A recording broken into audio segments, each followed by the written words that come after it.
Ben bir Ayten'dir tutturmuşum. Oh ne iyi. Ayten içkiler içip sarhoş oluyorum ne güzel. Hoşuma gitmiyorsa rengi denizlerin, biraz Ayten sürüyorum güzelleşiyor. Şarkılar söylüyorum, şiirler yazıyorum Ayten üstüne.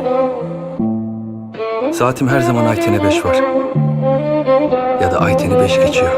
Ben seni aklımda tutsak eləmişdim. Necə bu kadar tez onu da bildiğin özümde inana bilmirim.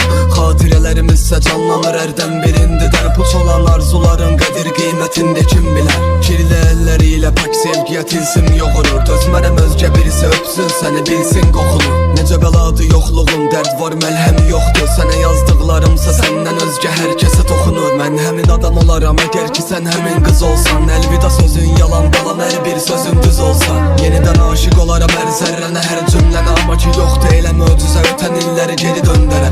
Yolumda qaçan mən oldum, sonunda sən mi usandın? Əbədi məhəbbət mi yoxsa ümidlər mi bu sandıq? Dedim ki yanımda qal, gözümə yaxşı dəymir uzaqlıq. Özgə nəfəsə məhkum oldun o gün əlini buran.